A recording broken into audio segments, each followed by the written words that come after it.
Mr. Meyerhofer, who was a teacher for many, many years. A very talented gentleman who has a lot of wisdom and information A lot of hot air too, kids. to share with you. We talked about being respectful and enjoying your presentation, and we're looking forward to it. So I'll get out of the way and let you take care of one of the things you do best. Okay, so let me tell you a little bit about myself first, but just a few words. I had 3 different careers. I was a big band, and I'm sure you don't know what that is, a big band musician, a jazz musician for almost 14 years. And then I was a school band director at Juniper School. How many kids know what Juniper School is? Right. I taught there for 27 years, kids. Okay, hands down. And I don't want you getting too tired. You know? I get tired just looking at kids raising their hands. That's how weak I am. And then when I retired 21 years ago, when I was 60 years old, I began writing children's stories at the age of 60. So it's never too late.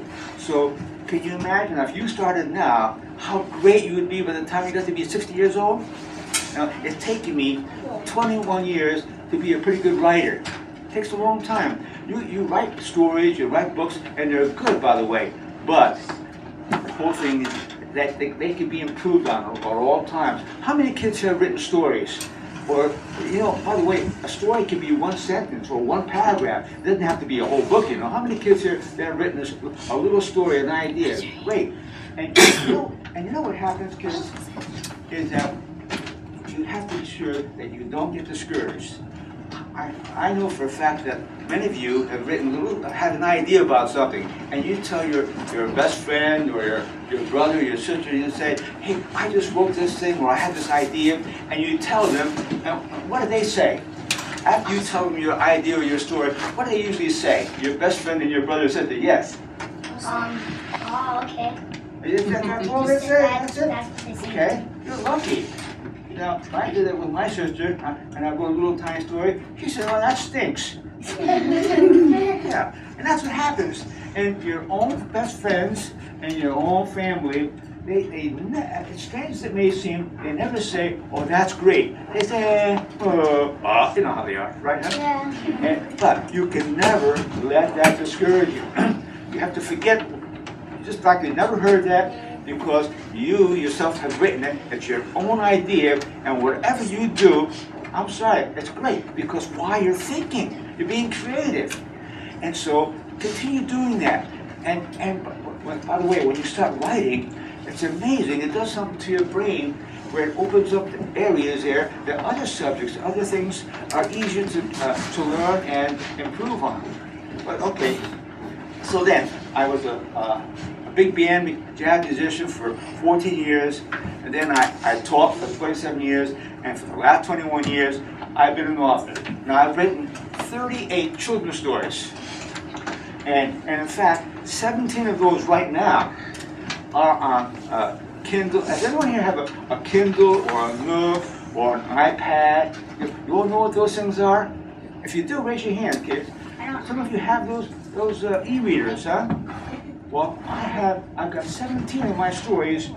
This one isn't, well, yes, my publisher submitted 4 of my stories for those very things, Kindle, Nook, iPad, Sony, Smashworth, and 3 or 4 others. Except when you have a full story like this, it takes them a long time. It takes them months and months and months to put them on because of all the colors and stuff. Now, the illustrator here is John McFarlane. And John McFarlane was born and raised here in Palmdale, educated here in Palmdale, lives in Little Rock with his family. John is an animator by trade. You know what an animator is? An animator? You know, when you see like The Princess and the Frog, or you see one of those Disney cartoons or the movie, and you see all those figures like that, they're not real people, well, that's an animator who drew all those things. That's what John does as his main profession.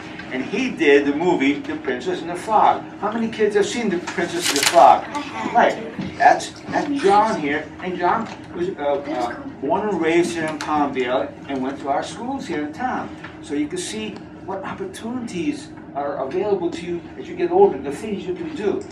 And you know, by the way, if you feel you're not doing well in school, you know that in a matter of a few months, you can be one of the best students in class, and it can be done. And the only thing you have to do is just actually go home and read for a few minutes a day. Do a half-hour work, 15 minutes of work every day. When you do it every day, you'd be amazed if you do something consistently, like playing an instrument. When I played trombone as a young person, I picked up the horn. Now I couldn't play, but I started practicing every day, 15 minutes, 20 minutes, a half hour. And then as I got better, I practiced an hour, 2, 3, 4, 5 hours a day until I became a fine professional. And that's so all of you have the most fantastic opportunity to be the best student in this class. It would not take you very long to be an A student, believe it or not, or a B student. It's wonderful. And so. And we're very fortunate, Mr. Meyerhofer, we have A and B students in this class. Is that so? Yes, we do. Hard workers. But that doesn't mean we can't always achieve more by doing what you That's said. exactly it. Yes, because when I was 60 years old, and I was painting the house. See, I had just retired, and I was painting the hallway in my, I was on the ladder, and I hated painting, by the way, kids. Here I've been retired for a month from being a nice band director, and I'm telling kids to keep quiet, don't move, don't do this, don't run, you know. And here I'm retired, having a wonderful life, and I began painting the house. As I said, I hated painting, and I'm on the ladder, and I get this idea about a boy and his dog. So I went to my computer and writing about this boy who played the bass drum in a school band, and his dog, Nabi, had a tail that looked like a drumstick, and he played the bass drum too. Well, they had all sorts of adventures with dinosaurs, Indians, everything, and I wrote 8 of those books. And I never stopped for the next 21 years. I wrote 38 stories, and I wrote a novel too about my big band years experience. Now,